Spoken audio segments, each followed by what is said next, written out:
Oh my god, just oh my god. Ryan Johnson just put a grenade in the mystery box and blew the whole fucking thing up.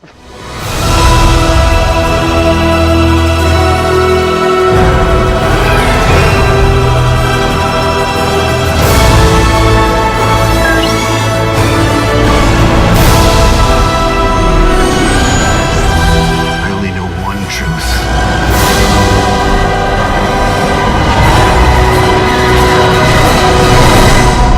It's time for the Jedi to end. I think we're here to remind people that death is certain and a sweet escape from annoying Star Wars fans. Welcome. Hello. Matt, during our discussions with the prequels, you mentioned that people don't realize what they like about Star Wars. I think it's a consistent theme of mine, Yeah. which is pointing out that fans don't know what they want. And we misremember why we like the things we like. Oh boy, do we. And I would like to add to that I also do not understand anyone on Earth anymore. Like I said, there's that problem with that. There's the vocal Star Wars fandom. I can't imagine how their thinking works. And right off the top, I gave several reviews. One little quick written one, and then a shortened spoiler-free video one on The Last Jedi on the channel. It is very clear to me that I love it, and if you follow me on Twitter, you know I love The Last Jedi as well. But Matt, no one knows what you think yet. You might have gotten an idea. I did, yeah. But all I'm comfortable is saying I've seen it twice. I think I love it. It's a movie where I don't think it's right to walk out of it and like say if you love it or hate it as soon as I have, you know? I completely get that. Even walking out of the theater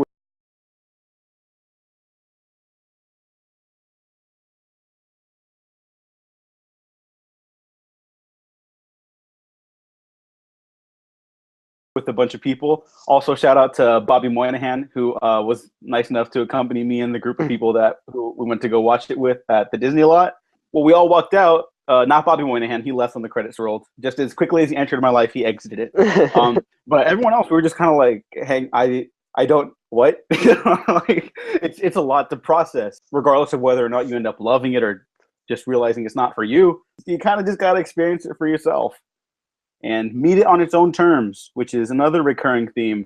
Maybe in like a week or two, I will have reversed where I stand on The Force Awakens, because I was trying to find contrarian opinions on the movie, just so I could like get a grasp of what people's hangups were. Some of them were like very subjective, which are stuff where I can be like, I understand, but I don't agree. But most were like fanboy ridiculousness. Even if I come around and I decide I don't like this movie, I'm always going to respect it. There's too much good in here to just dismiss. Even if someone points out something that I haven't thought of yet, like, oh, did you realize this movie accidentally endorses Nazism or something? Like I don't think the movie does, but I don't know. I'm not that perceptive of a first-time viewer, especially when I'm in a theater. But where I'm at right now, I think I love the movie. And it contains enough great things in it that it's worth existing. Yeah, everything I said in my quick rundown video and written wise still stands, and I think I love it even more. Mm-hmm.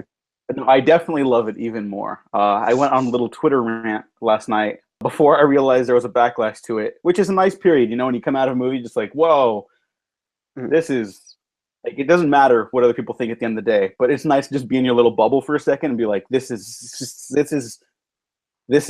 like it's something. It still left me kind of speechless at the end there. It is definitely not a safe entry, and even though they're like individual little moments or some plot threads that some people could say like, oh, well, that's kind of like Empire Strikes Back, it's really not.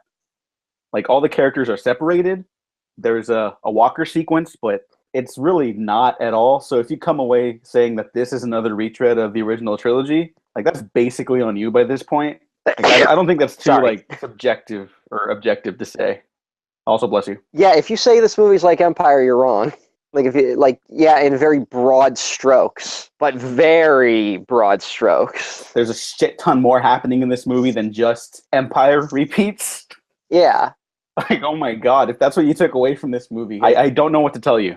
The complaints so far have been very strange, very fanboy centric, and they're waging a campaign right now. So I'm guessing someone's at least giving some sort of orders. You can see like the same comment under every Star Wars video right now. If you go like any Star Wars review, you find basically the same comment, and it's upvoted about the same number of times on every page. Oh boy. Let's talk a little bit about the opening. So the big question for I think a lot of people was, well, is there going to be an opening crawl? How is it going to what's it going to say? And one of the big complaints with The Force Awakens was that it didn't really give a lot of backstory for the universe surrounding the characters, as good as the character stuff was. Like, what is the First Order? Like, where do they come from? What is the New Republic? Where's their place in all of this? And you get enough here, I think, to kick off the story, where essentially they've destroyed the new government and they're seizing power throughout the galaxy. That's all you need to know, I feel like. Yeah, the First Order is waging war, and the Republic is caught totally off guard.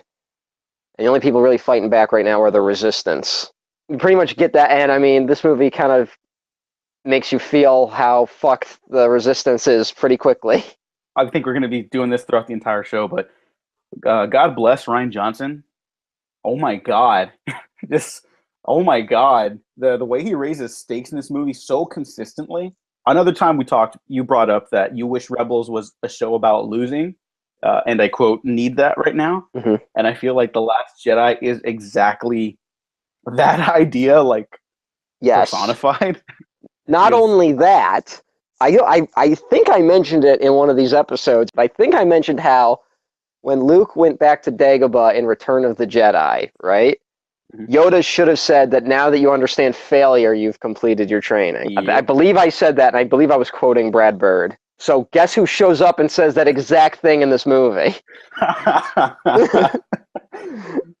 Oh my God, that made me so happy. Like, not just because there were some directions we had discussed that would benefit the characters, like Rey coming from literally no one, like her origin doesn't matter. Like, it's not just that we wanted those things, it's that they help the characters grow a certain way, in new ways. Rian Johnson just put a grenade in the mystery box and blew the whole fucking thing up. Because most of it doesn't matter. And that's what's great. I mean, we find out who Rey's parents are. They're nobodies. Although there's enough wiggle room that if someone wanted to change that, they could. I would hope they don't. I pray to God that doesn't change. Don't do that. I wouldn't mind if her parents show up. I wouldn't mind that. I would like them to still be losers. We don't learn anything about Snoke. And because guess what? We don't fucking need to. Exactly. Because he is a character who's important to their arc. He's not important in and of himself. Yeah. There's a mystery to Snoke that's probably very interesting, but it doesn't need to be explained in this film. We could do that in another movie. Because the end of this movie, pretty much clean slate. There's any direction it could go. And I'd be interested in most of them. Yeah, which could be a blessing or a curse. Although I have an idea of one direction it's probably going to go. But we'll get to that. I have so many. It is going to kill me for 2 years. There's fan theory, and then there's like what would be a likely thing. Yeah, and I have both.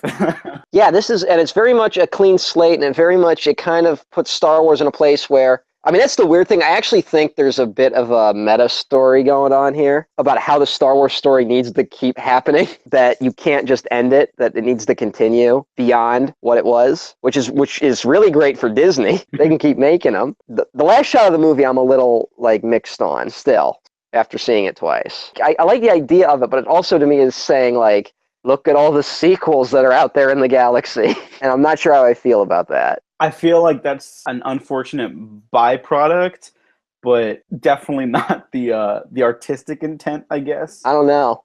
I felt there was some intent. I guess we'll get around to that then, because but this is also a story about how, hey, if you want your stories to continue, shit's probably going to go bad. And again, it's about failure and learning from failure, because we're going to talk about the individual like story arcs and how they all culminate together, how you're basically on the edge of your seat screaming, oh my god, oh my god, oh my god, is this happening? I think every 20 minutes in this movie, I was like, did that just happen?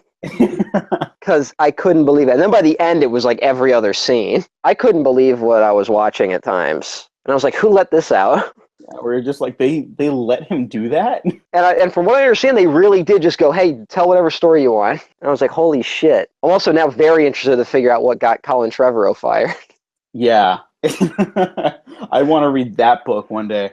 I guess let's start with the Resistance escape stuff, since we opened with that already. Yeah, well, there's the escape. I was a little prepped for some of the stuff in this movie because Rian Johnson, like months ago, maybe not even months, like a year ago, like gave a list of movies he was showing the Lucasfilm people to like get an idea of what he was going for. And one of them's a really great World War II movie called 12 O'Clock High, which is about bombers. World War II, and basically doing bomb runs, like a very unsuccessful bombing group, whatever you call them, getting whipped into shape and not wanting to do what they are ordered to do and learning how to work as a unit. And that's very much set up for Poe Dameron's arc. Yeah, it was 12 O'Clock High, Bridge on the River Kwai, Gunga Din, Three Outlaw Samurai, Letter Never Sent, which is really good, To Catch a Thief, which is also interesting.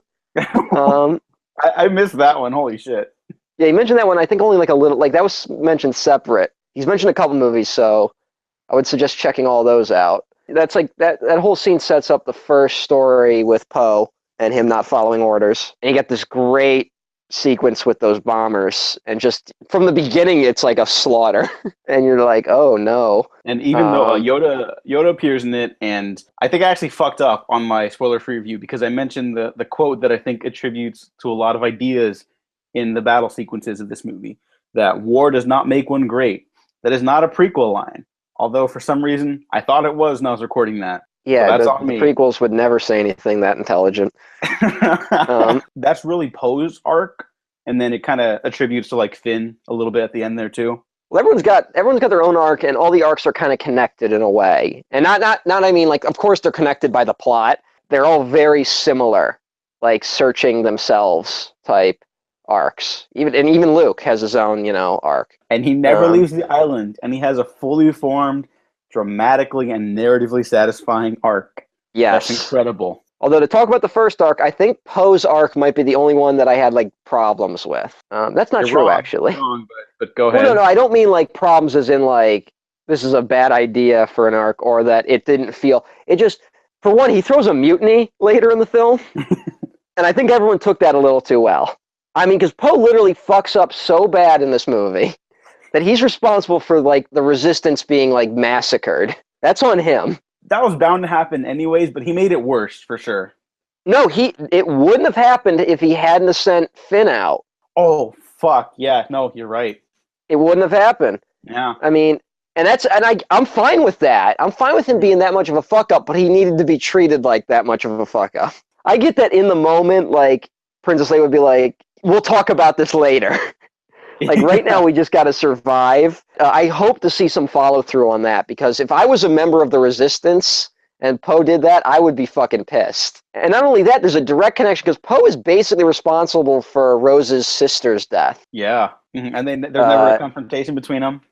So I don't even think they speak. No, they do in the one scene when they're planning, but there's never like an emotional moment with them. And I'm a little iffy on Admiral Holdo, played by Laura Dern. I'm a little iffy on her not letting Poe in on at least part of the plan. For the narrative to play out that, or for the ideas to play out that way, I guess I'm okay with it. Mm.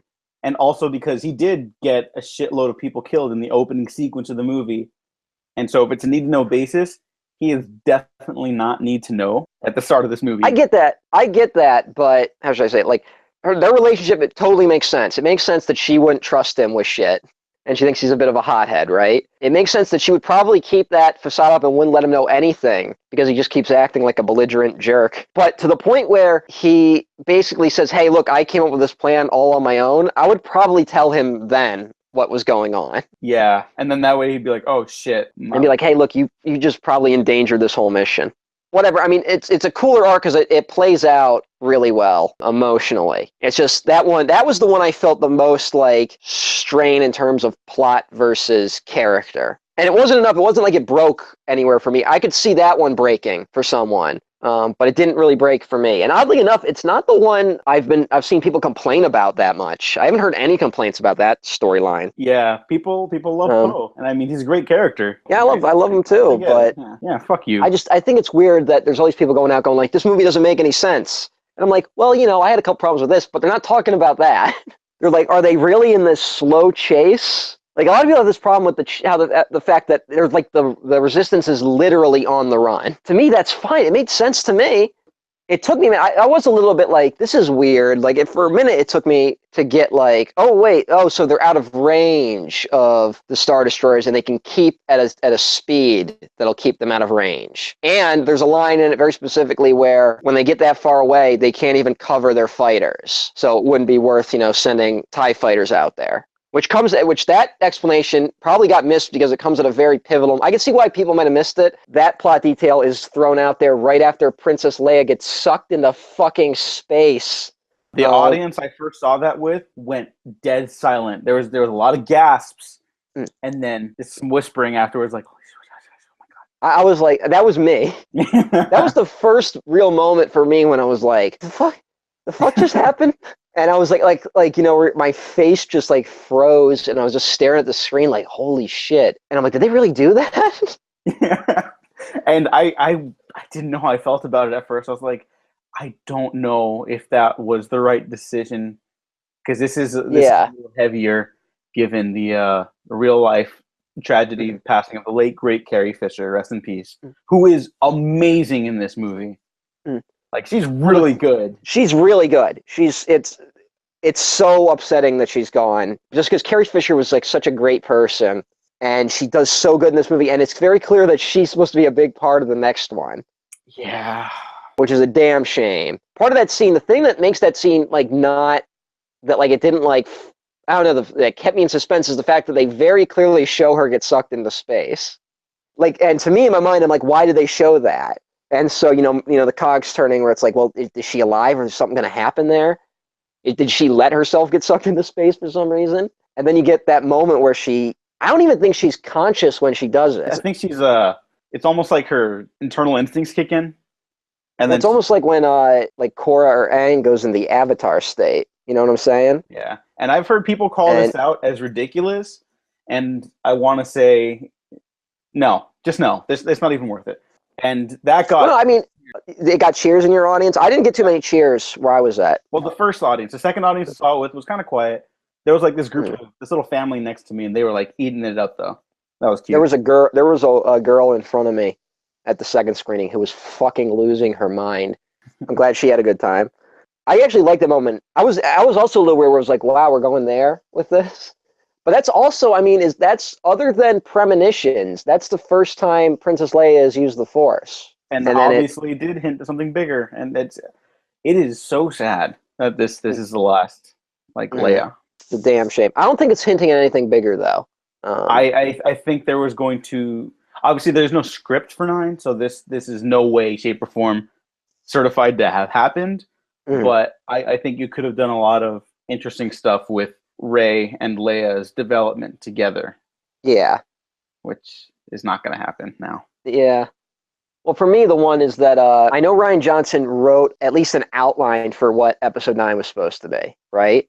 He was hired to do that, and then I think he initially did, and then he was like, "No, they're not gonna. They're gonna start fresh again." I think Colin Trevorrow might have thrown it out. Yeah. And then people realized that Colin Trevorrow is a moron, and so now they're stuck with they don't know what to do. But they kept Rian Johnson around. I almost wonder if they're giving Rian Johnson this other trilogy just so he stays in the office so they can keep asking him questions. Like, please help.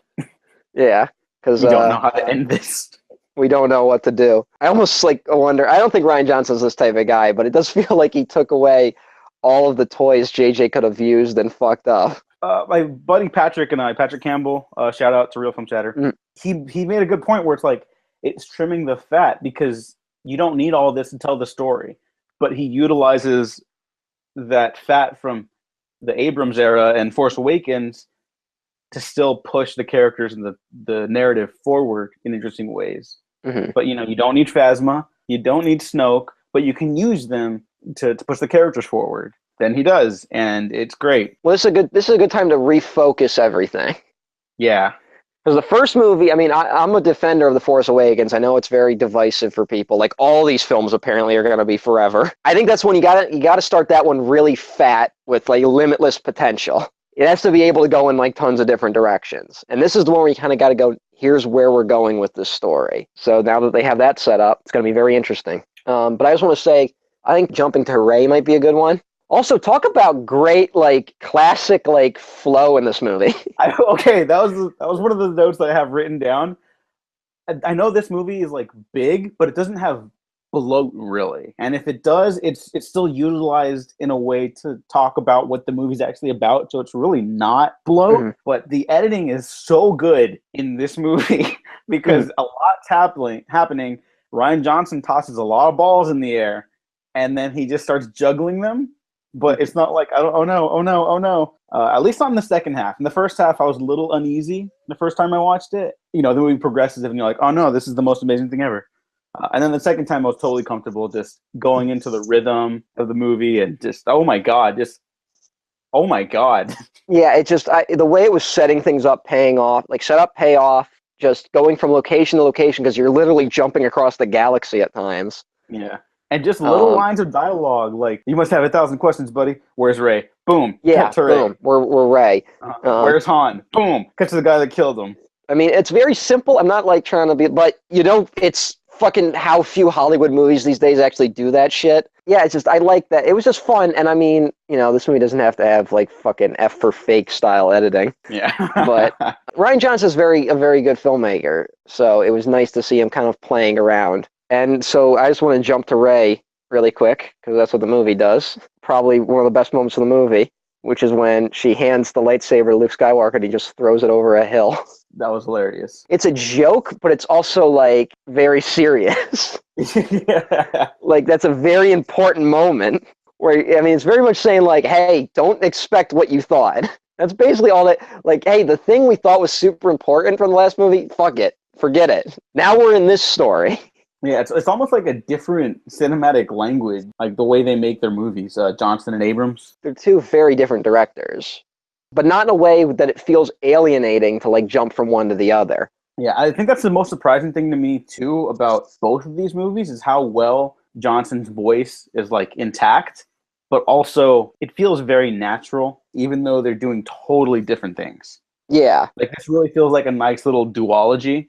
Like, a double feature of these is probably, like, the most epic fucking thing ever. It's still a little weird to me. Like, that was I never mentioned it, but my biggest concern for this movie, honestly, leading up to it, is just the fact that it starts immediately after Force Awakens. Not because I think that's a wrong place to start. You kind of have to with the story. That it's something that Star Wars had never really done before. So I was, like, worried about doing that. And it did it fucking fantastically, so. You know what I noticed a lot? This is a nitpick, but it's something I noticed a lot. There's a lot of clear ADR done on the back of people's heads. Did you notice that? Yeah. First one, right, with Rey? It happens with Rey. It happens with pretty much every character. It happens with Princess Leia at one point. It happens with Finn. It happens. Honestly, it happened a lot, which makes me. I think it's a sign that they definitely were trying to trim this down at one point. Supposedly, like, the first cut was over 3 hours, and I think this movie is a good 2.5 hours. Some people are saying it's long, and those people are wrong. I will say, even though the pacing was improved by my second viewing, like, it just flew by for me. When I got up, I was like, that was a little long. Not in a bad way. The only thing that made me feel that it was a little long is that I thought the climax had happened, and then there was another climax. It does the Bad Boys 2 thing, where there's, like, 7 final acts. Yeah, well, thankfully it didn't do that. Like, once we got off of Snoke's ship and down onto the planet, I'm like, all right, I guess we're over. And then I'm like, oh yeah, there's a battle that's about to happen. And that was the only time I was like, oh, this is a little much. But rewatching it, honestly, it flies by for a 2.5 hour movie. I've seen much longer films that were only 2 hours. So Luke Skywalker's place in this story. Mark Hamill mentioned that he was uncertain, to say the least, of the direction his character took. But thankfully was also like, this is not my movie, this is your movie, director Rian Johnson. So I'm here to fulfill your vision. And boy, did he, because he's really fucking good in this too. And Luke is not the person who we last saw at Return of the Jedi. No, he's not. He's a guy who's completely given up. And that's also, I mean, that was one of the things I knew going in, was that he's a guy, you know, it's in the fucking trailer. He wants the Jedi to end. And that was also a concern, because it's hard to do a story where a guy is like, hey, when you go to a character, hey, let's go on this adventure, and the character's like, no, over and over again. It's hard to make that interesting. But this movie did perfectly fine with it. It didn't ever feel like, you know, I was never sitting there going like, come on, Luke, get it together. I'm like, well, I actually want to see what Luke's point is. And he decides to finally teach Rey 3 lessons why the Jedi need to end. And he has interesting points. He is disillusioned, but not entirely wrong. And it's interesting, like, theological ideas about, like, power and the Force, and how it doesn't belong to anybody. That is hubris, I think he says, or something along the lines of that. Yeah. It's very compelling. Vanity. He says it's vanity. Thank you. Yeah, vanity. Also, nice prequel name drop. Just nice to get one of those in there, because we don't really see that ever. Oh yeah, and I actually, here's a good time for me to defend the prequels a little bit, because this takes probably one of the more interesting ideas of the prequels that I completely glossed over in our prequel retrospectives, because I was too angry about having just watched those movies. Which I think just confirms my point that the prequels are very interesting to talk about, not very interesting to watch. But one of the ideas that Luke basically throws out in this movie is that, like, the Jedi Order had become really fucked up by the time of the prequels. They were just ego-fueled and self-centered. I mean, that's where a lot of people go, like, to justify the midichlorians thing, which I don't actually think needs to be justified, other than it's bad screenwriting. Yeah, like, you could have made midichlorians work, but just you could have totally. And part of one of the points is that they say, well, the midichlorians are because the Jedi were way too self-focused on the Force. They were studying this stuff because the Jedi Order was trying to create a chosen one. Like, that's like, they were so obsessed with creating this chosen one that they actually ended up creating their downfall and ignoring what happened to the galaxy. Basically, that theory posits that the Jedi are actually the villains of the prequel films, which is a very interesting take. And I actually like that idea. Is it executed well? No. But that's a very interesting idea. And the information is all there in the prequels. This isn't, I don't think you need to, like, this isn't like EU stuff coming in. This is all in the prequels. And I'm willing to say it's actually intentional on Luke's part. If not for the fact that he showed, like, kids training in, like, a happy environment that felt like Harry Potter. It's also worth noting that even if you don't have to like the prequels to appreciate them, you don't even have to really appreciate them if you don't want to. Don't discard the ideas that are there. Yeah. Because if you look at The Last Jedi, it takes those ideas and runs with them in a wholly new way and explores, like, the repercussions of actions from their past and how it's affected this nebulous future, because they kind of need to build it from the ground up now. And that's some heavy shit. Yes. So to Luke and Rey's stuff, not only is Mark Hamill, like, remarkably talented as an actor, I love the moment when he first shows Rey, like, reach out, and then she literally reaches out, and, like, just kind of tickles her and then slaps her wrist away. Yeah. It's a good, like, dichotomy between the two characters. But he doesn't finish the lessons. Yeah, he doesn't. I noticed that too. Yeah, he gives 2 lessons. Well, I'm guessing that the third lesson is for all of us. Yes, I wanted to go around to that, but let's just talk about it then. Well, what do you think it is specifically? The last one is really about acknowledging the roots of the Force, I feel like, in that trying to confine them into structures that have failed isn't going to work anymore. Mm-hmm. It may have worked for a time in the past, but it clearly grew faulty. And bad things happened, and the Empire rose. And they're still dealing with the consequences of that. And I think that can apply to the Republic itself and the New Republic, because one of the things that's actually a hang-up for me about the newer films is that they founded the New Republic after defeating the Empire. And I think doing that, you end up just making another Republic that can be taken down again. I think they should have just been like the United Systems or something like that. And then show maybe how that could be corrupt in a different way. But the final lesson, I think, is pivotal to that last moment in the movie, that last shot, even though you've noted some less than stellar implications from a capitalist standpoint. But in the context of the movie, is that the Force is always going to exist with or without the Jedi, right? And there is never going to be a last Jedi, because the Force isn't something that runs out. It's not something that goes away. Just like the idea of hope in every Star Wars movie, because they have to bring that up. It's like the through line through Star Wars. And it's always going to be a little bit that sprinkled throughout the galaxy, even when people don't see it directly. I think Haldo brings up a line Leia said that we never actually hear from Leia, where if you just believe in the sun when you see it, you'll never make it through the night. Yeah. Really great line, too. A lot of great lines in this. There's a lot of sun stuff going on in this, too. Oh my god, we'll get to the last one. Holy shit. Yes. I was a mess. Did you notice how, and here's something that like people are, I'm guessing a lot of people walking out of the theater probably won't even notice, even though I thought it was fairly obvious when that kid uses the Force to move the broom. Yeah. Very quickly, there's no attention drawn to it. Yeah, it's in the wide.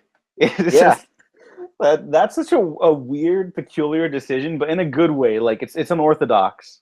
Well, I think that's important to show that it's just out there, that the Force is out there. Like, I have nothing to contribute to that other than, yeah. I was like, like, I was pretty shocked throughout this movie for a lot of it, but that was the one that got me like, You could, I noticed that in the second time I saw it, you actually could hear like pockets of people going, but then other people looking around wondering why people did that. So I thought that was a little neat touch. You know, we started this by saying, let's talk about Rey, and then we didn't talk about Rey. Okay. Well, we talked about Luke. let's talk about Rey then. She's great. Oh, yeah, well, Daisy Ridley's got a lot more to do in this movie, and she does a great job. I think the moment that I started realizing that this movie was definitely going to be a lot different was when she wakes up one morning and she can just talk to Kylo Ren, which was so odd in how it was done that I loved it. That they only explain as much as you need to know about that. Because we're not seeing what the characters are seeing, really. We're seeing what Rey's seeing. We're just seeing Rey reacting to something. You know what I'm saying? There's a balancing act. They see it, and we don't. There's a balancing act in how that those scenes are done that could have easily been fucked up or way too overproduced. And this one is so subtle in a way that it makes it more effective. Just the way and the cross-cutting and the editing on that is so good. Like two characters can have a conversation like that in completely different locations. I thought that was a pretty incredible moment. And this goes without saying because it's Star Wars, but the sound design is like impeccable. But particularly in those sequences, it feels like they're in a room together, even though they're shot on two separate locations. Yeah. Like, holy shit. Who the fuck is Rian Johnson? Also, there's a brief moment. I just want to point out this. This is a moment I only noticed the second time because it's very quick and no attention is drawn to it. But when Rey wakes up one morning, gets off the Falcon, and it's raining, she had this big dopey grin on her face, and she was like feeling the rain coming off the Falcon. And when I saw it for a second, I was like, why is she making that face? And I'm like, oh yeah, she's probably never seen rain. Yeah, I was because there's a set photo from that they were showing like all over EW and stuff. They're like, oh, all the like the first look stuff, you know. And I saw that, and I was like, oh my god, I'm gonna cry during that scene. And you're right, they don't draw attention to it, but especially because she's in the rain earlier when she's chasing Luke around the island, and you see like all those weird monsters and stuff, and I was like eating that shit up. But then I was like, oh, okay, I guess we're not doing that. It's kind of a bummer. And then that little bit happens before her and Kylo start talking again. And I was like, oh, okay, they did it. That made me happy. It's just a brief little moment.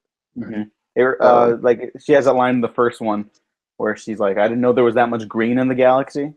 You know, like Rey's a very sad character. Yes. We think we should always remember that in these movies. And she gets even sadder in this one. Oh my god, yeah. And we got to talk about how, for one, she has when she has her first Force experience as guided by Luke, she fails the test basically. Like immediately. She is so drawn to the darkness she doesn't even hesitate, as Luke puts it, which freaks him the fuck out. But that's not entirely his fault. That's not entirely her fault because, as we are also told in that scene, Luke has cut himself off from the Force. So he couldn't guide her in any way. He basically just threw her in the deep end. Yeah. And that's a lot of why some of the events of this film don't play out very well. Everyone has a part to play to make their world a better place in this movie. Well, it's also what I like about that is that it's both a character element. It's very important character point that Luke has cut himself off from the Force, but it also explains a lot of the movie, because how else could Luke go into hiding if he was still a part of the Force? Like, couldn't Snoke have sensed him? Yeah, especially because he's super powerful. And talk about great editing on that scene. Her vision sequence. And then I just really quick, I love the quick shots around the island. It reminded me of the way Johnson directed Looper, where like there's some really trippy stuff happening, but it's the way it's shot, you can digest it really easily. And it doesn't feel too surreal, if that makes sense. No, I get what you're saying. Well, she goes down, then she goes wandering around the island on her own after she's been told that Luke tried to kill Kylo in his sleep. And we don't know if that's true or not. Oh, yeah, very Rashomon, where like the truth is a little hazy, perspective is a big thing, and how it turns out it's complicated. And we never know what is the real truth, because there is no real truth, which is great, especially for a film like this, which is something you'd never see in these type of movies. You don't think by the end Luke had told like the official truth, or at least the most of it?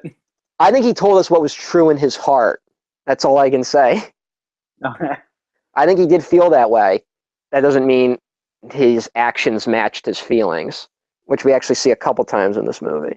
And so she finds that pit beneath the island, which I don't think we're ever told how she gets out of that, but that's fine. Like, we don't need to know that. You tweeted it out earlier, right? Where the CinemaSins thing, they're going to have a field day. Yeah, they're going to fucking just... I could just see it unfolding, that they're going to have such a hard time following this movie. They're fucking peanut brain. And, like, why do ships go slow? Like... What happened in the cave? Like, yeah, why? How do you get out of the hole? That doesn't make sense. It was like... So, and someone sent me that CinemaSins official Twitter, like, they're like, some good moments, but it's a hot mess. And I'm like, oh, fucking course. And other legions are going to repeat whatever those fucking tools say. And I feel like the people that are responding negatively to this film come from that school of thinking. I completely agree. There comes a point where you just don't know how to watch a movie a certain way. Or at the very least, come across realizing... You can't realize that something's just not for you, even when it's well made. Well, our consumerist culture has trained all of us to think that everything is supposed to be for us. And then when it isn't, we react like with hostility. And much like the Force, I'm wrap it around, art does not belong to us. No individual, anyways. Someone can make it, but it is a nebulous concept that should be shared with everyone. Art belongs to no one and everyone. Huh? Yeah, that's where I was going with that, but okay. Yeah. Public domain. I was going to start a hashtag on Twitter, put Star Wars in the public domain. Fucking do it, you cowards. Hopefully we'll see the overthrow of our government by then, so then it'll happen. So one thing I want to point out is that both Rey and Luke are constantly wrong in this film. Oh yeah, what's that line Luke says? He repeats it at the end too. You're wrong about all those things, basically. Yeah, he like says something everything like that. Just said was wrong. And Luke is wrong too, except that by the end he seems to realize this. Yes. But the one is that Rey believes that, because she's been talking to Kylo, Rey begins to believe that Kylo can be turned.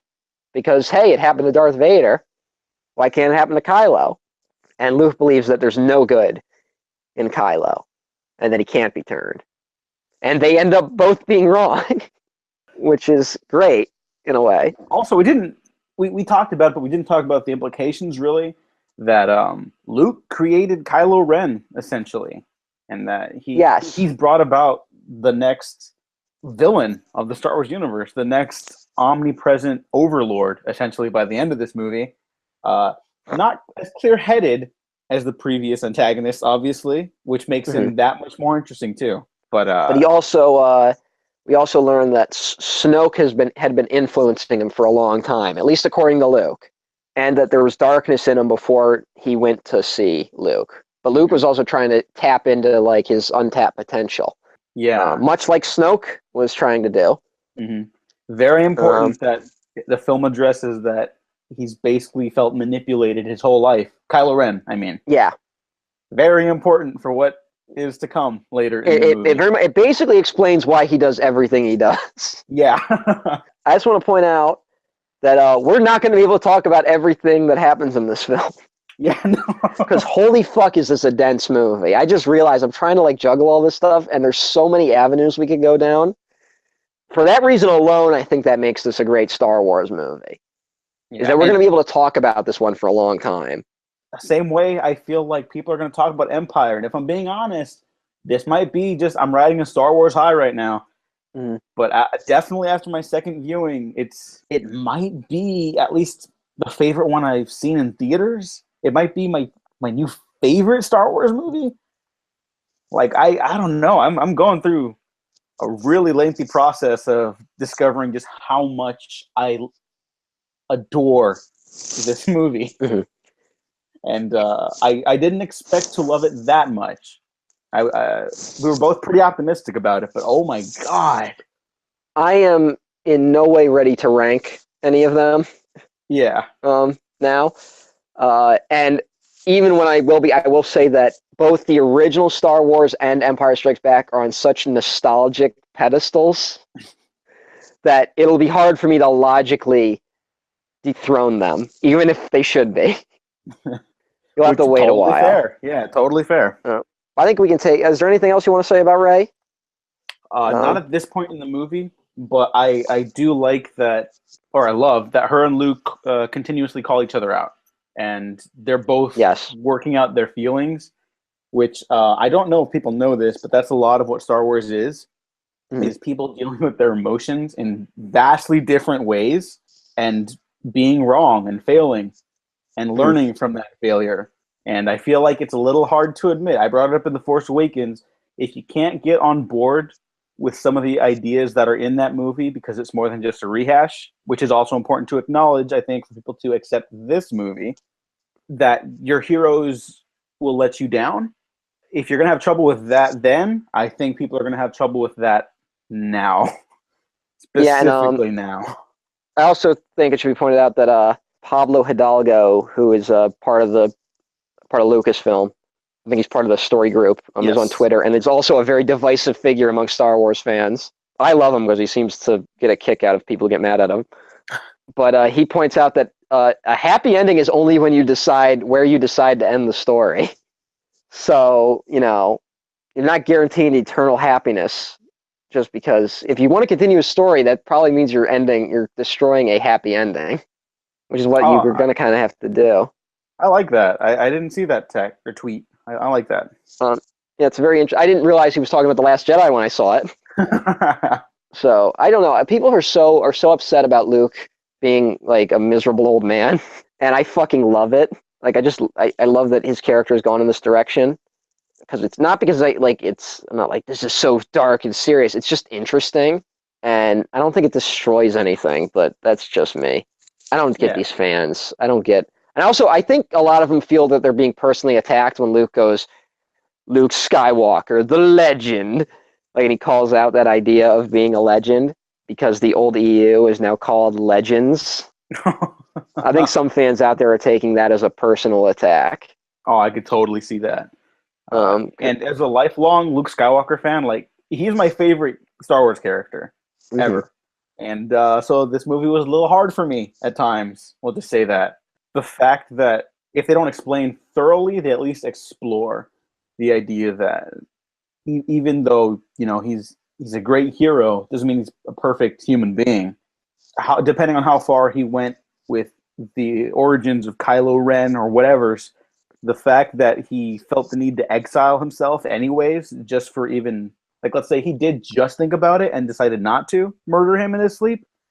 I think that idea is more compelling, because then just the mere thought and the shame of himself at himself for even like considering such a heinous thought is bad enough. But then, he has to live with the guilt of creating a monster who has killed one of his best friends is disrupting what should be a peaceful time in the galaxy. I mean, Star Wars, nothing really peaceful. It makes sense in context of the story. I think at the end of the day, this is what a lot of the movie has to offer, is that every decision here makes sense in context of this story. And the directions and the characters, it all fits. Even sometimes if it's at the expense of what people might consider plot propulsion or plot logistics. I also want to briefly talk about Luke. Luke, he's driven by the fear that he's repeating the mistakes of the old Jedi Order, which now that he's learned more about, he learns that they were kind of fuck-ups. So at some point, Luke decides he's going to burn all the Jedi texts, the old sacred Jedi texts, and then decides he can't go through with it. But thankfully, Ghost Yoda shows up and does it for him. Not only does he do it for him, he snickers while he watches history burn. Just fucking burn, baby, burn. Yeah, laughs his ass off about it. Oh my god, that was great. That was a great little moment. Page turners, they are not. It was great seeing Puppet Yoda again. Yeah, Puppet Yoda superimposed with CG. Yeah. Good mix of new and the old. Yeah, it was a good little mix. And it makes a little more sense to me because he's kind of like a Force ghost, so he kind of does look a little weird. Mm-hmm. And they answered they answered the question about how come the Force ghost sits in Return of the Jedi? Because I guess when they're on like our plane of existence, they still maybe have some physical texture or something to them. Because Yoda hits Luke in the forehead, and I thought that was cute. Yeah, if you're gonna have a guy sit, you might as well have him do that. And then he has a nice little line about how they lost Ben Solo, but they could still save Rey. They shouldn't lose her. Don't lose her. Just because you failed once, you got to learn from failure, Luke. Yeah. Well, beautiful, beautiful little send-off for essentially both those characters. A little more Luke, obviously, at the end of this movie, but I really love Yoda's last line to him, where he says, "We are what they grow beyond." That is the something of all masters. That is the burden of all masters. Thank you. And that's so good. That's a great line. But let's jump back for a bit and talk about Finn, who wakes up from his coma to go on his little adventure. Did you like Finn more here than you did in The Force Awakens? Yes. I still think there needs to be a better stormtrooper character than him. Just because he never really seemed to believe in being a stormtrooper. And I would like a story told from like a true believer's perspective. Like Phasma, except she's a main character. Which she definitely is not in these movies. Which she isn't, but she's used very well in this one. We basically we very quickly find out that the Resistance is in deep shit because the First Order has found a way to track them through hyperspace, which is something that apparently you can't do. But now they can, so now they're fucked. So anywhere they jump, they'll just get followed there, and they're running out of fuel, so they can only jump a few more times, or they can stay out of range of those ships, and they got to figure out a way to get away from them in time. Finn decides that, fuck it, we're not going to make it. This happens after Leia is almost killed, and she ends up in a coma. Finn gets a hold of this bracelet that we're told that can track that Rey can find her way back to when she needs to. So, like a little bit of a MacGuffin thingamajig. And he decides, well, if we're fucked, I got to get out of here because Rey's just going to come back and she'll get herself killed. So I need to get out of here. So he's not leaving for selfish reasons, even though he's accused of that. He is leaving to protect Rey, but he's also not thinking of the Resistance in any way. Yeah, I would argue he's being selfish because of his desire to protect his friend. So he's still being short-sighted and closed-minded. But it's not the same arc that he goes through in the first movie at all, where he's just like, I need to get the fuck out of here. Yeah, this is a movie about him trying to figure out what he's like, where his loyalties really lie, and he ends up choosing wrong in a weird way. And he is immediately caught by Rose, who's an engineer, who she's a big fan of his because she heard about Finn escaping from the First Order, and Finn basically being a key to, bring down Starkiller Base and saving the day. But then she finds out that he's a bit of a phony, although not really. But they end up teaming up when they both kind of make the connection that they know a way that they could stop being tracked through hyperspace. I just want to briefly talk about Rose, who I really love. I adore this character. I love Rose, although I think there's a couple missteps with her arc. One is that we're going to have to talk about where it ends. She mentions that it can't be about fighting against what we hate, but fighting for what we love. And I feel like they need to drive home the point that she is more fighting out of anger because of her sister's death, and because she no longer has someone to fight for. Really, she was fighting with her sister, and presumably for her sister, but now her sister's dead. I think maybe they need to drive that point home a little more. But I don't know. It's kind of there for something where she kind of just states that at the end. It felt a little off, like that hadn't totally been earned. I feel that it was earned enough, but you definitely could have pushed it a little bit more. I'm not 100% sold on the kiss either, and I don't want to jump directly to the end without skipping over Canto Bite, which is, I think, oddly enough, the big controversy of the movie. Yeah. I mean, the legitimate controversy, not everything else. Well, just a hang up. Everyone's hung up on that. There you go. I think that works too, the kiss. I don't, that one needs to play out more for me to fully understand, because I think the characters have a good chemistry and good rapport together, and I get it. But maybe I'll feel better with a couple more viewings. I don't think it doesn't work. I just, I don't know if that scene needed it. But I will say, it was like gloriously old Hollywood, like an explosion going off in the background, a kiss. Oh, that was, you know what? No, I've come around in it right now. I like it. Okay. I don't know what the fuck I'm talking about. That was great. Well, oddly enough, I think it makes sense for Rose to kiss Finn, but I don't think it makes sense for Finn to kiss Rose, which is kind of how that kiss plays out. So, in a way, it works. We'll have to see how they follow up on that one. We're immediately told that by Maz Kanata, who they communicate with, who's in a union dispute, and I hope she's on the side of the union. Even if it would be hypocritical for a corporation like Disney to support a union. So that's a brief moment. She says, hey, there's a guy we got to go find. They basically say he's got like a flower insignia on his jacket. He'll be at Canto Bright. He can basically hack into anything. Anything. Yeah. I love Maz so much. Like, she's not not the deepest character, but she's perfect for these types of movies. Just like a really fun supporting character, who's always there to be like, hey, here's this happening in this part of the world. All right, great. Bye. You know who Maz reminds me of? Danny DeVito on Always Sunny in Philadelphia. Because he always knows a guy.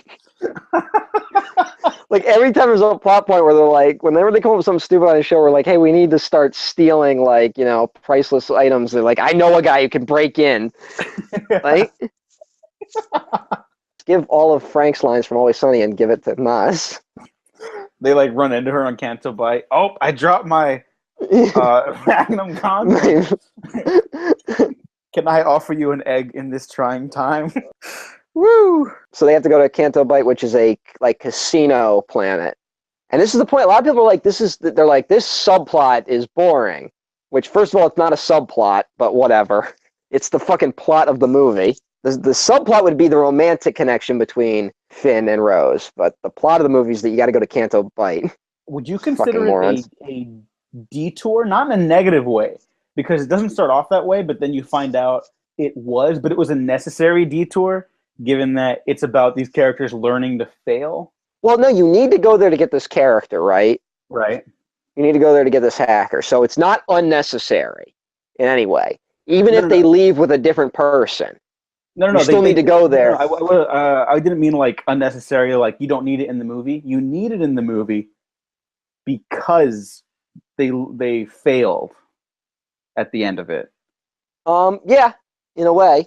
But to me, like, the thing is, I could understand, you could probably have cut Canto Bite. You probably could have gone, we need a hacker.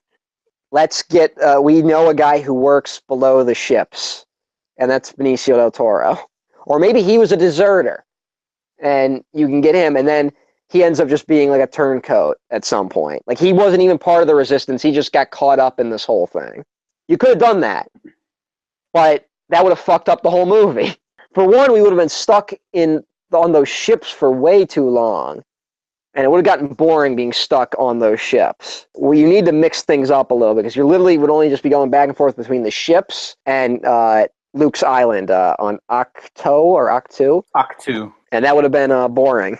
You need to mix things up a little bit. So you got to go to Canto Bight to mix things up. And it becomes essential to show the reach of, even though it's a peacetime, war is always going to be profitable, and that is shockingly relevant always, apparently, in reality. And I know some people are like, well, there's more politics in Star Wars again. It's like, what the fucking, there's always politics in Star Wars. Just because you didn't notice it doesn't mean it wasn't fucking there. It's because you were too fucking dense to pick up on it. Yeah. And I get it. You watched Star Wars when you were 5. You didn't understand. But guess what? You're an adult now. Act like a fucking adult. And the Canto Bight stuff. Also, it's very Rian Johnson with the dialogue when Rose is like, oh, love to put my fist through this whole damn beautiful town. Like, that's straight out of Brick. Yeah.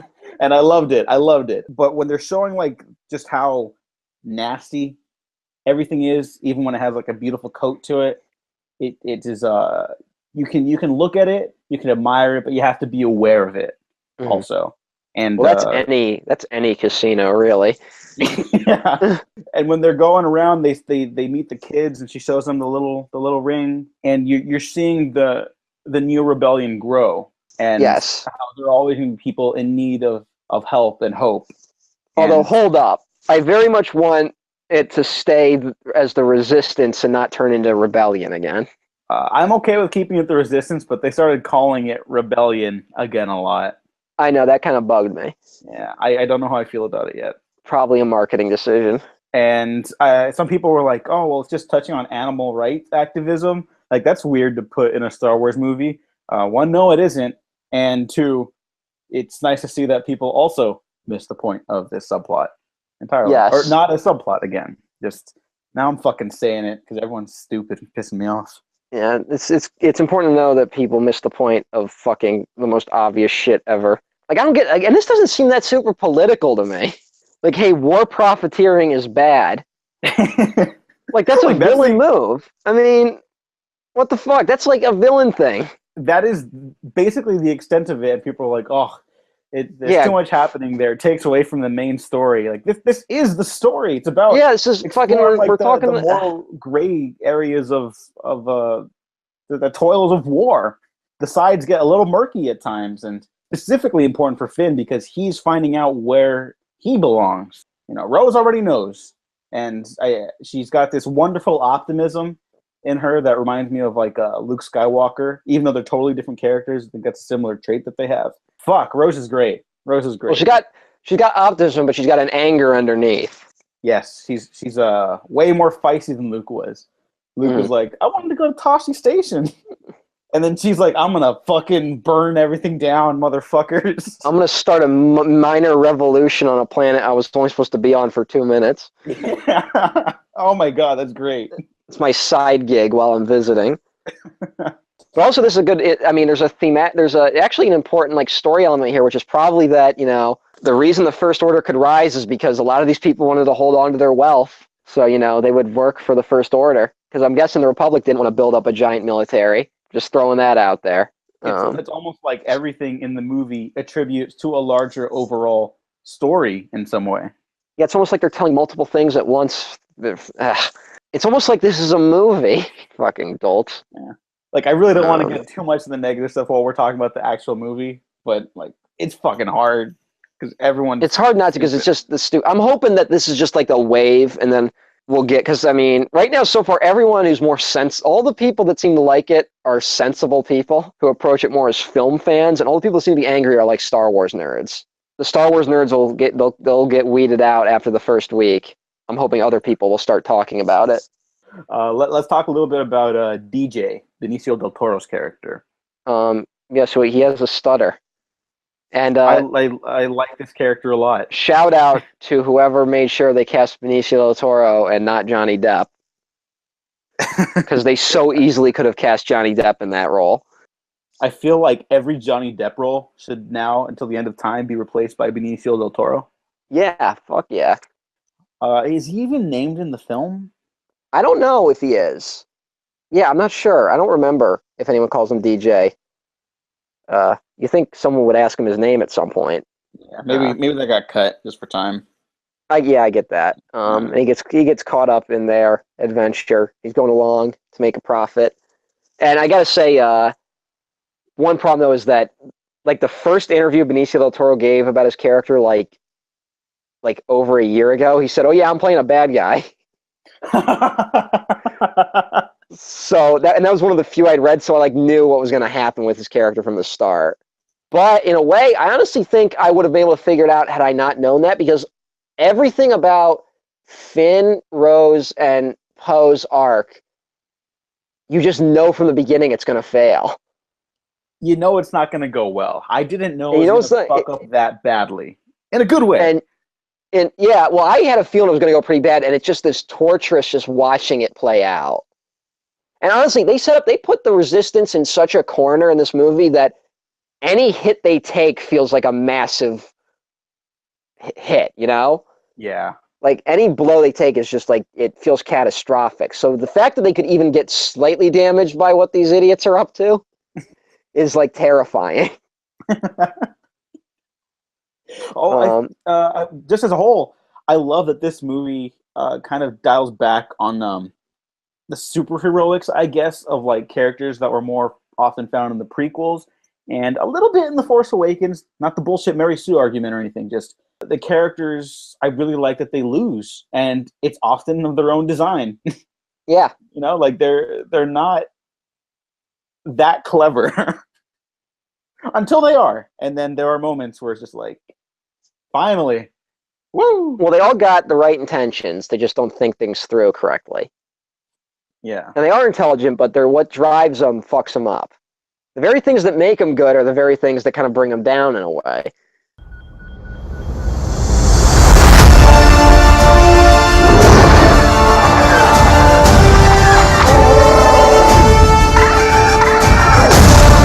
are the spark that'll light the fire that'll burn the First Order down. Come on! This is not going to go the way you think. Fulfill your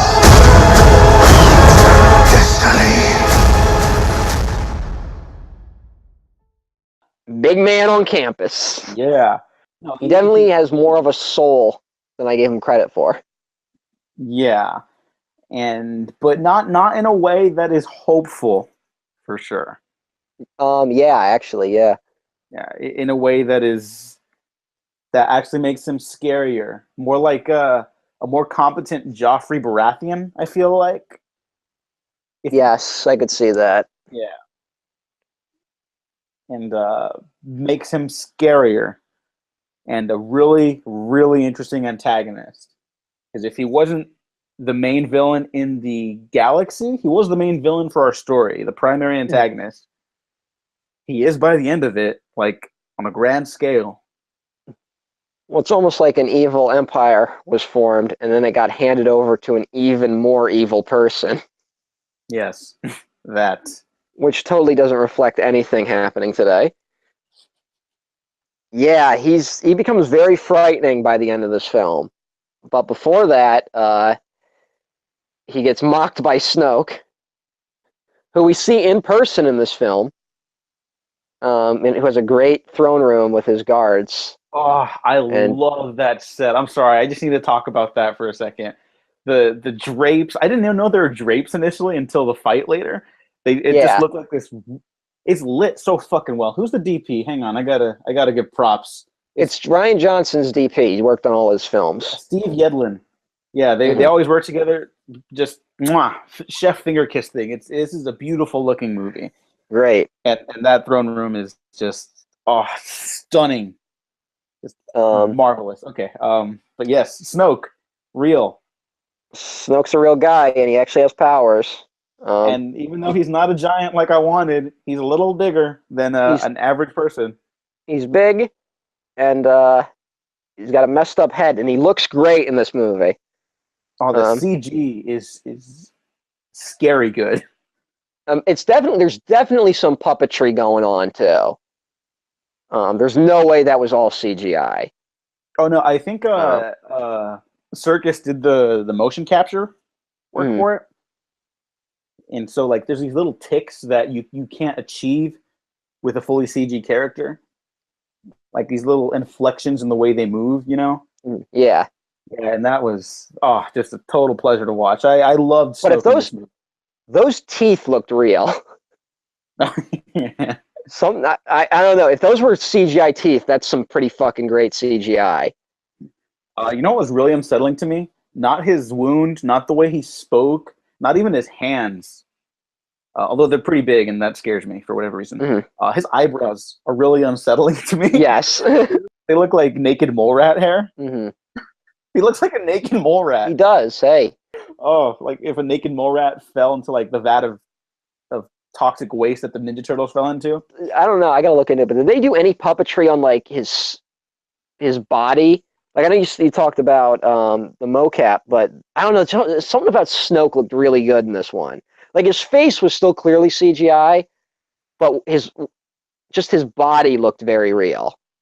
I know there were reports of them using like some sort of puppetry for a giant Snoke, but then I think that was debunked because he wasn't giant after all, and they made an announcement that he was not a giant. He was like 8-something feet tall. That's still fucking tall, though. No, that's fucking huge. But I expected or I wanted. This is a personal desire, like a 20-foot tall Snoke, just because I think that's so weird and goofy and like out there. But totally happy with this. And I don't know. They must have done something because the way, like I said, the way he moves, it's very peculiar in a way that can only be achieved by physicality. Yeah, not a computer. I just thought Snoke looked great. Is visually just an accomplishment, and he looked a little cheap in the first one. I mean, it was a hologram, so you can kind of get away with it, but like you're wondering what's the point of this character other than like an emperor replacement? Like, what's his part to play in all of this? Where's he from? What's his motivation? Good questions. Not important to the story at hand. None of which are answered, thankfully. Yes. Because guess what? They don't fucking matter. Exactly. We never knew what the Empire was up to, totally, in Star Wars. They were just kind of trying to control everything. I kind of want to see that in the next one. I don't want to jump too far ahead for our end stuff, but I want to see the First Order fully like extend their reach and be like, all right, we're in charge now. Flash forward a few years ahead, and then they're dominating everything. And then how unwell Kylo Ren is clearly going to handle that pressure. Just because of like reality, they're gonna definitely have to have a big jump forward. We'll see. Like we were talking about, the important story isn't between Kylo Ren's and Snoke's origin. It's about the here and now and how Kylo Ren's felt manipulated his entire life essentially, and he just snapped. Very similar to Anakin's downfall. Quality-wise is different and debatable for sure, but I see some similarities there where he wants to be Vader, and in a weird way, he's more like Vader than he'll ever understand. How him and Rey are the only ones that really understand each other at this point in their lives because they both feel either abandoned or misguided by a previous generation. And they're the only ones who know what they're going through. And in another universe, they're probably best friends. And it's not overly hinted at, but maybe even something more. But that's not the world they live in. They live in a very fucked up one that severely damaged both their psyches, and they're both going to process it in different ways. You just briefly touched on the fact that there's actually a huge subgroup of Star Wars fans that heavily ship Kylo and Rey. Yeah, which is disgusting. Which creeped me the fuck out. Yeah. I mean, hey, well, you know, girls can like bad boys. Whatever, hey, go ahead. A lot of girls like Loki. And that Tom Hiddleston's a good-looking fella. Yeah, both of these people in this movie, good-looking people. Yeah, Just, the characters they play are a little different.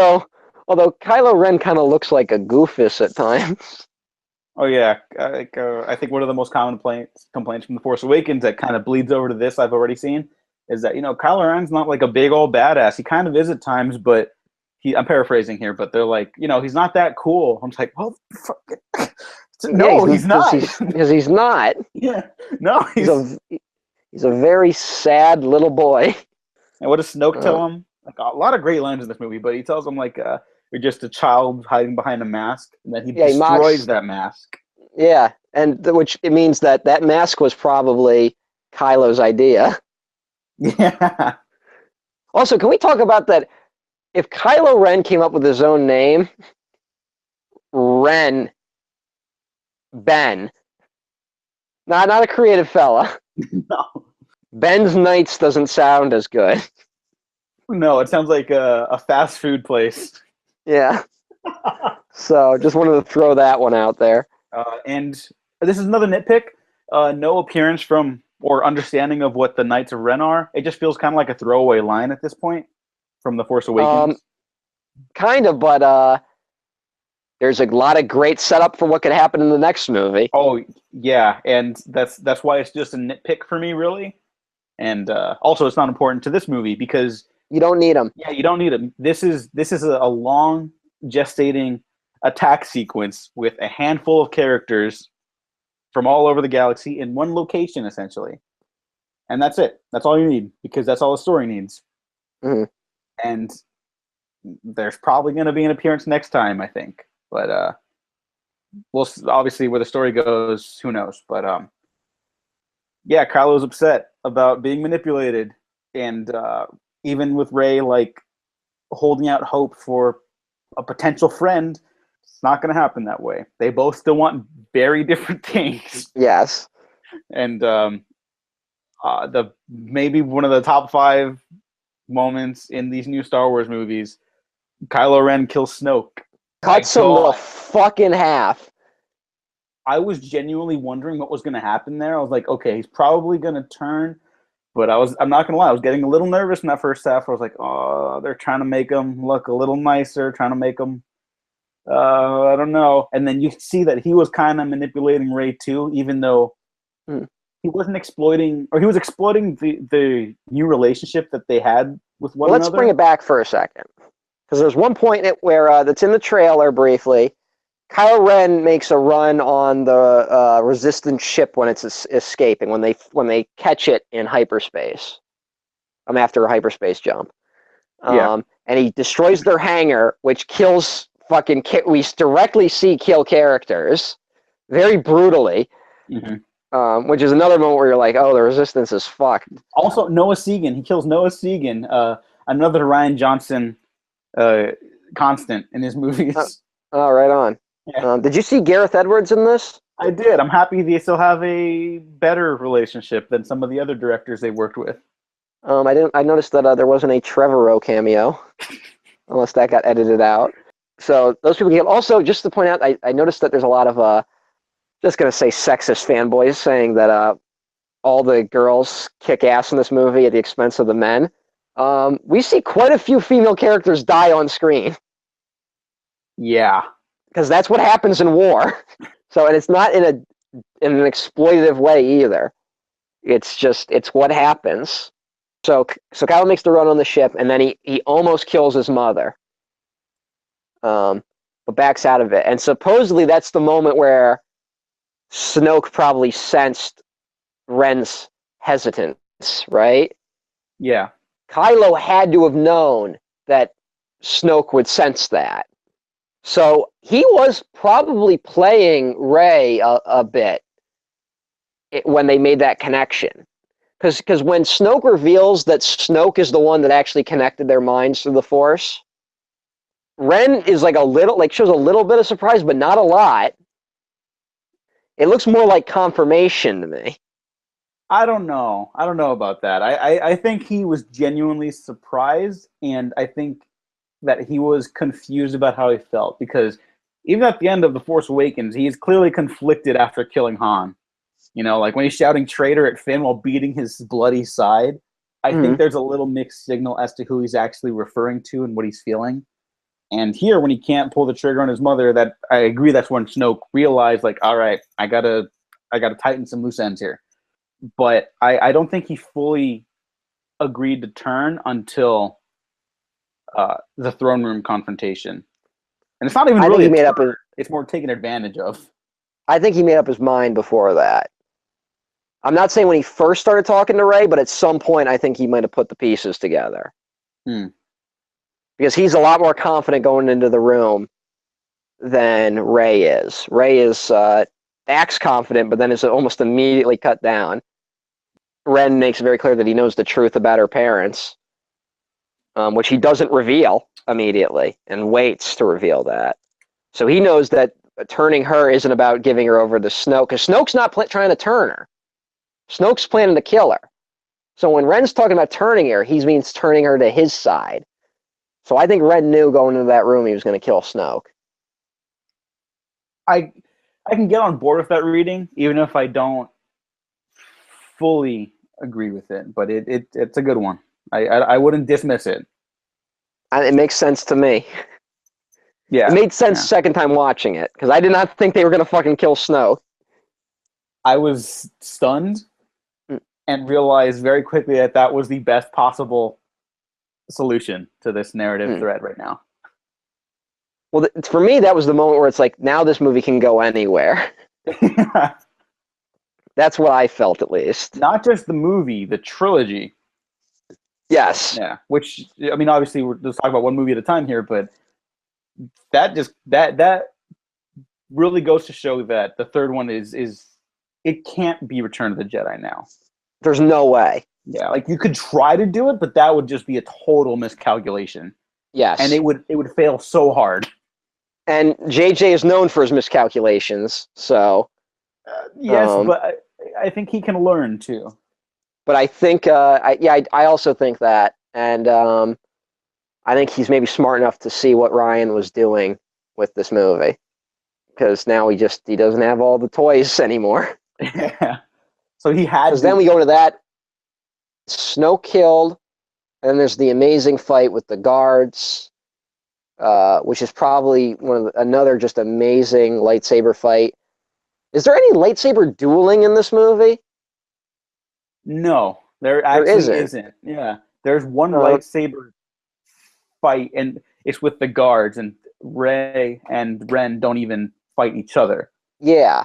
In that sequence, I think it is so beautifully filmed and choreographed, with the background tapestry like lighting on fire, and just the colors and the lightsaber swordplay. It is just, oh my god! It's nothing overtly fancy, but everything's really well choreographed. The way the camera flows between both of them as they're fighting the guards, and it's just, oh god, it is so good. It is so ridiculously good. I was like, I couldn't believe it. I'm still speechless just thinking about how satisfying that was. It was terrific. Yeah, and they finally seemingly come to terms, and they really don't. Because Ren still doesn't give a shit about anybody else. And it's genuinely a little sad when she's like, oh, quick, there's still time. You can save the fleet. You got to order them to stop the attack. And he's like, no. Yeah. And she's just like, please don't do this. Like, it's kind of heartbreaking.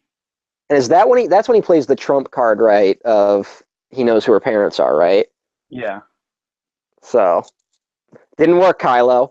No. But tried your best. Yeah. Oh my god, he's totally a menace. Like, I mean, we kind of brought it up another time, but like, trying to like manipulate a woman to like his favor, and just I can't wait for him to just like die alone, or at least like I'm waiting to see stranded somewhere. I'm open for him going anywhere at this point. The fact that Snoke is dead now just totally changes the dynamic. But also, let's just talk about this is the part where all the storylines start coming to a head.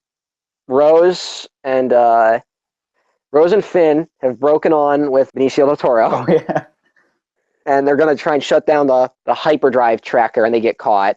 Poe Dameron stages a mini mutiny on the ship when it's revealed that Laura Dern's plan basically is just to, they're all going to flee on transports which aren't shielded, and Poe's convinced that that's just going to get everyone killed. Poe's mutiny fails because it turns out Leia wakes up and knocks him out. And then we find out that, hey, the plan is actually that they're going to be cloaked and sneak away to a mineral-rich planet with an old rebel base on it that's not on any records. So they'll be able to sneak away and contact help. But because Rose and Finn got caught, Benicio del Toro cut a deal with the First Order. What's going to happen? So they paid him a ton of money, and now the First Order just starts slaughtering the Resistance. And we got Laura Dern, who was going to sacrifice herself. She was going to be the distraction and eventually get killed by the First Order. But now she's stuck in a different spot because everyone in the Resistance is being killed, so she has to do something. Phasma comes back. And then in a theater I saw it in, which was, a lively theater, but there weren't too many cheers, the first big cheer of the movie happened. When Phasma came back? No. Okay, I was like, I liked the character in this one way more, but... No, the cheer happened when Laura Dern shot her ship into them at light speed and blew up like half their fleet, which was incredible. On a big screen, that was an amazing moment. That elicited cheers, but it was after the silence, because everyone, I think, was in shock at just how powerful that moment was, how stunning, like, visually that is. And also, it's Laura Dern. Fucking Laura Dern. Shout out to buddy Sean Fallon from Audiences Everywhere, who we were talking about it after he watched it, and he said, like, he got a new band name after that movie. It's called Laura Dern Hyperspace Kamikaze. So... And then all hell breaks loose. I don't know if we don't see what happens to Benicio del Toro's character. No, I think he gets away because when they're cutting back and forth, there's enough time for him to have gotten away. Or he could just be dead, or it doesn't matter, because the last line he leaves Finn with is maybe a little heavy, yeah. Yeah. But also, there would have been enough time for him to look out and be like, hey, what's that? And then blow up. Which they could have done. So he could be alive. I really don't know.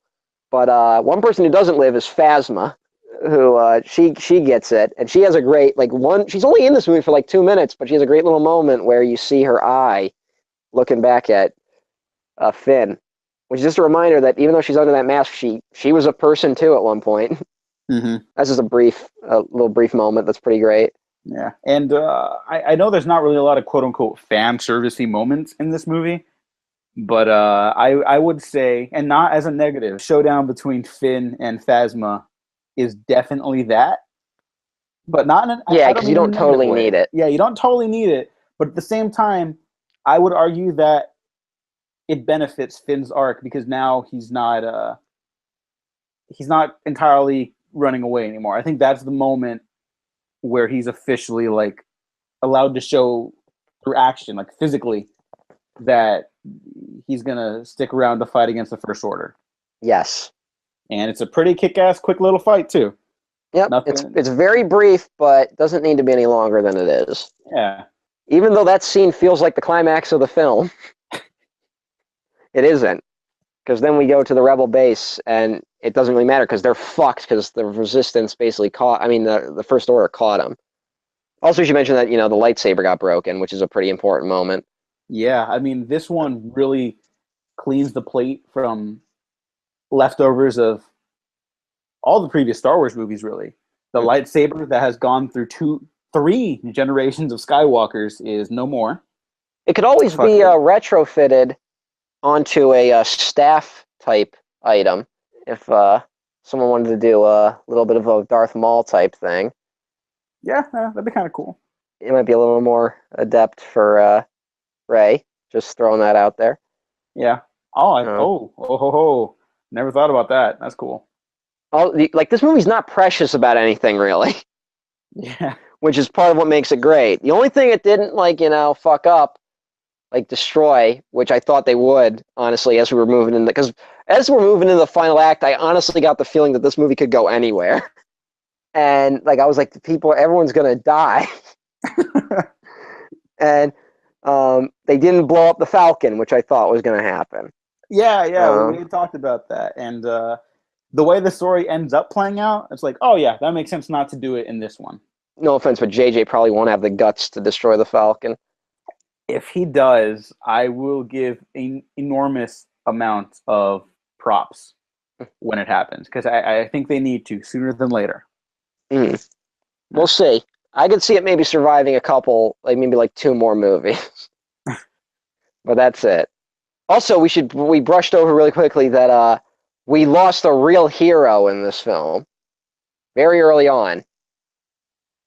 Wait. Who?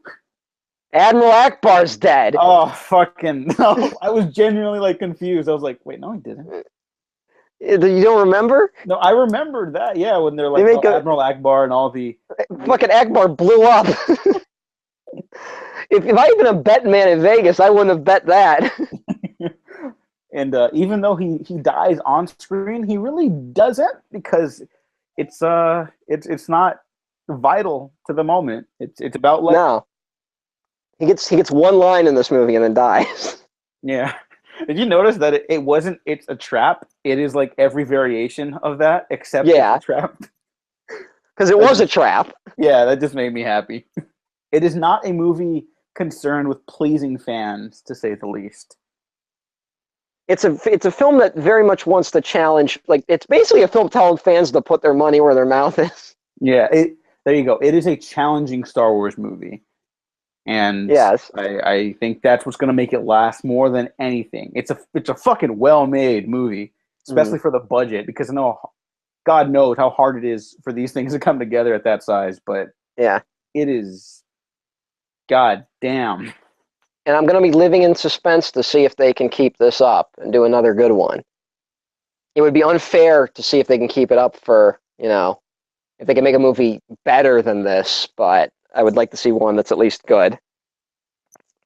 Well, yeah, we get into the battle, which is this brilliant fight over a snow on salt on this mineral planet, which is there's basically, what was it called, like a battering ram cannon. Yeah, not the most creative name. But Poe Dameron has the best, like, a what now? So they got to destroy that. That becomes the big thing.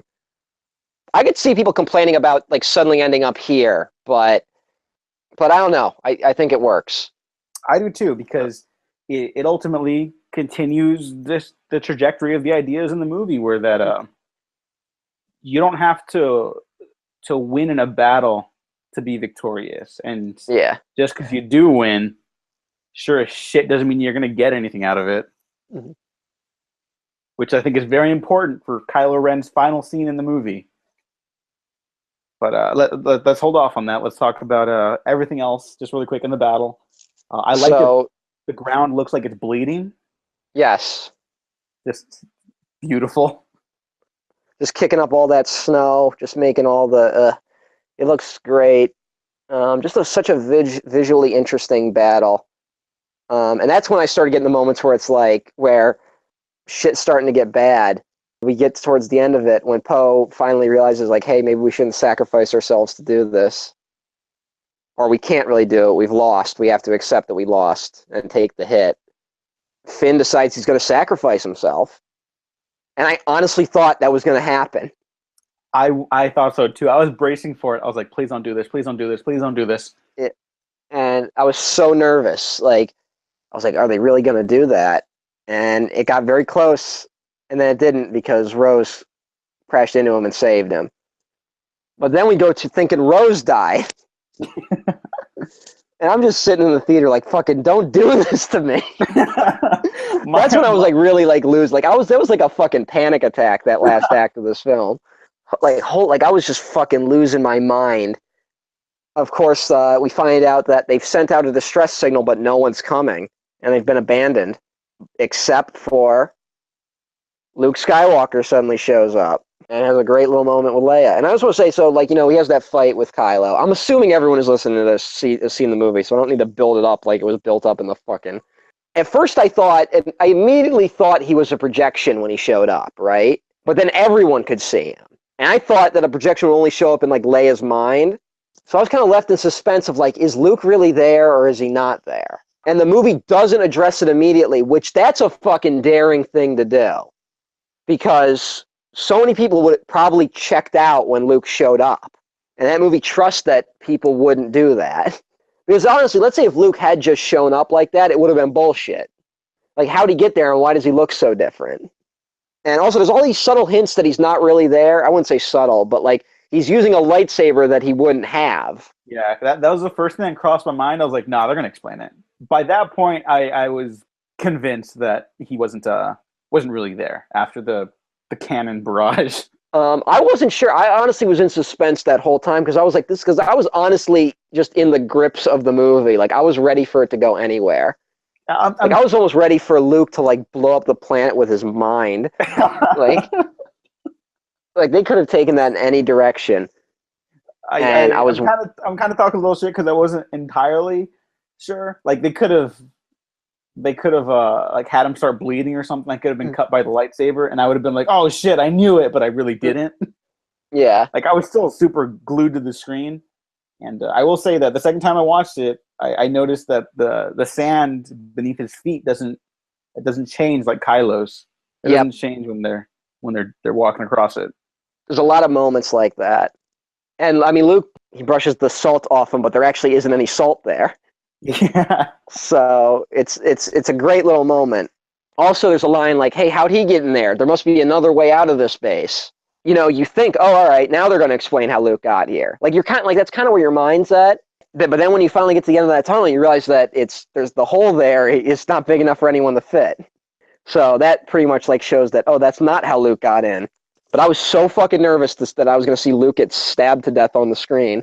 I think it was Brian Fuller posted a picture that was like Star Wars, and instead of Last Jedi in the middle, it just said, I swear to God, I don't want to see Luke Skywalker die. And I mean, I was nervous for that whole thing. And then, the reveal happens. I'm not going to be able to talk about what happens next. I got you. I don't know if I'm fully ready, but the projection of Luke Skywalker has essentially taken up all his energy to reach it across the galaxy, to confront Kylo, acknowledge his failure, and realize that it is not his fight anymore. But he still had the part to play this one time. I think this is how they're going to be Kylo with, or obviously they're going to how they're going to be Kylo with not physical power, but willpower and empathy. And I think that's Rey's strength, and I think that was always Luke's strength. He allows everyone to escape, and his body vanishes on the battlefield anyways. And Leia and Rey realize that his time has come. And so Luke looks over at the setting sun of Actu. In the final moments, that classic binary sunset theme kicks up, and the sun becomes two suns, just like that moment in the original Star Wars. And I was in such shock and awe the first time I saw it. I was sad, but it didn't hit me. It's like when I saw The Force Awakens for the first time. I was like, yeah, this is good, but I don't think I love it. Except this time I did love it. I just didn't know how to process what I was watching in a human manner. And then the second time, last night, at the time of this recording, and I was watching it, I was like, oh, fuck, here it comes. Like the choking up, holding back tears. I can't even say it. Other than that might be the most beautiful shot in the movie. Somehow, in a movie that looks this good, that is, I would agree, that is the most beautiful. At least thematically resounding. That's the poster I want. And just his story has come full circle, where wonderfully constructed and played character for generations now. And you gotta the book is closed. It is no longer Luke's story, but also more so, I think it's important to note that it is no longer the Skywalker story, which is important for these movies moving forward. And I'm glad they pulled that trigger this early. As am I. And as sad as I am to watch Luke go, holy fuck, what a way to end your movie. And there's still a couple scenes after that. Like, at first when I was watching, I was like, wait, how is this not the final shot of the movie? I don't understand. And then, like, I was getting frustrated. I was like, no, you can't top that. And you really can't. But for the story they're telling, there does need to be a little bit more to be addressed. So Kylo walks into the base. They're all gone. You know, he's fucking furious. Then he sees the little chain that Luke brought Leia that was on the hook of the Millennium Falcon from the original Star Wars. Not most of them, but the original one. And then it vanishes in his hand. And as his troops storm the base, all he's left with is an empty room with no one else around him, just alone, by himself. I love that. Even in victory, he's defeated. That is quintessential Star Wars shit right there. Yes. I feel like.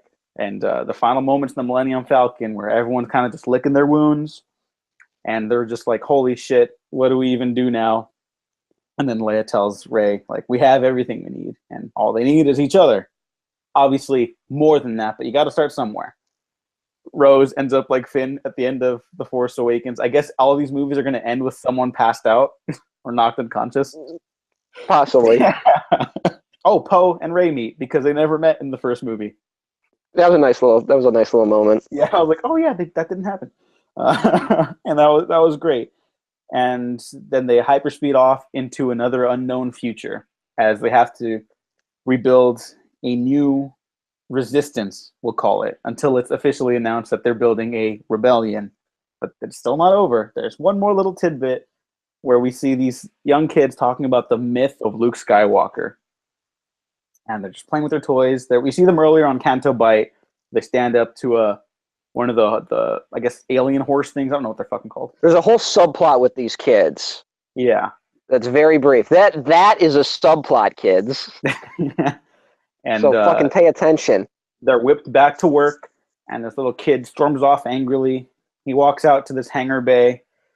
Casually, Force brings a broom to him and starts sweeping. And then he looks up into the sky, and you see a little rebellion ring on his finger. He watches a ship fly off in the distance. And that's it. Holy fuck. Yeah, I don't think I can actually say anymore and hold myself together, so. Yeah, that's that's fair. It's a pretty big movie. It is. And there was still stuff that wasn't talked about because it's just this is going to be, I'm going to enjoy revisiting this one, even if I end up finding out that it's actually a bad movie in some way. It's not, but I get what you mean. I don't know. I feel like I still got to let this one sit because it's only been in my life about a day now. Yeah, I have I recognize I have the luxury of letting it sit with me for like a week. So I managed to see it twice in one day, but yeah, I actually might go again later. I don't know yet. I'm gonna see if there's still seats available. I know I will see it one more time in theaters at least. And actually, when I first came out of it, I was like, I need to see that again, but I wasn't sure if I needed to see it like opening night again because it's a lot to process. A lot. Yes. And then I started thinking about it. I was talking with some friends after, like I said, and I was like, oh shit, no, I need to watch this like as soon as possible again because I need to discover what it means to me. And it means a lot to me. It is, without a doubt, my favorite movie of the year now. I didn't expect that. I'm very surprised at how much I loved it. Yeah, yeah, that's all I got. Just it is something I'm going to love revisiting, continuing to talk about. It isn't just a great Star Wars movie. I think it's a movie that we actually need right now as well. I'm going to hold back on saying that a little bit. I get where you're coming from just because right now we're in a really weird spot with corporate Hollywood. And I wouldn't feel comfortable giving credit to a film that's a product of that. Although this is a film basically about how neoliberals are going to get us all killed. Yeah, the corporate bullshit nonsense is... I can't ignore that. You're right. I shouldn't ignore that. But if we have Rian Johnson to thank for the directions and the ideas at hand, I will at least say that. This is we needed this voice. Right. And he had a hell of a foresight because he finished filming like before shit really got bad. Oh yeah, it's sort of like Logan, where they're like, we filmed before all this stuff happened, but also it is scarily relevant. So yes, sometimes there's a lot of films in the past year. A lot of films about walls. If someone is unsure immediately of how they feel, there's no reason to go out there and be like, I hated it.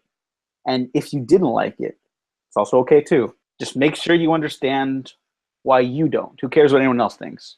Yeah, you got to do some soul searching, like every character in this film did. Yeah, I think in the next couple of days we're probably going to see a lot of debate about whether or not any of these arcs actually followed through, which I think we touched on a little bit, but I haven't had enough time to process if everything really follows through in a way. Like I said, I felt a couple of the arcs were very rushed. One could argue that we're still kind of, because this is a middle story, there's no real ending for a lot of these arcs. We just kind of get like a boost in where they're going. So once we actually start having real discussions about the movie and not fanboy stupidity, we'll see where things go. I don't want to do the whole speculation thing because there's literally nothing to speculate on yet because there's no script. The only thing I'm guessing is that the Knights of Ren are going to show up finally. Since I'm guessing it that early, that probably means it's not going to happen. I want the raid guys to come back. I know they all got eaten by Raftars. We don't know that. Okay, sure, I guess. And maybe we'll meet King Prana. I have no idea who that is. That's who he was getting the Raftars for. Oh, okay. Do you even listen to the movies you're watching? I must have missed that small tidbit. King Prana, made by a CGI resurrected Orson Welles. Cue the wine commercial. Ah, the French champagne. That's Star Wars: The Last Jedi. I mean, yep. What else is there to say? Because there's a lot to fucking say. But there's a lot to say. It doesn't all need to be said now. Yeah, these are initial reactions. I'm more overwhelmed by the film than knowing how I feel about it. But having sat with my feelings, I'm going to find this film very interesting. Well, let's finish this. Where can people find you, Diego? Oh, wow. We're reversing it for the final one. You can find me on Twitter at DEGGO Waffles. Waffle Press, audiences everywhere. Yada, yada. Links down below. Where can people find you, Matt? I'm at EmperorOTN at Twitter.com. Yay. We did it. Yep. How does it feel? The fuck you asking me? How does it feel? Are you fucking challenging me? Like and subscribe. Are you saying I'm weak? If you didn't like and subscribe. Fucking come on down. Come on down. Like and subscribe. Come on down. Because you might find something to do. Like, I got some lessons for you. Thanks for listening. Thanks for watching. We have been professionally punk ass. I need someone to show me my place in all this.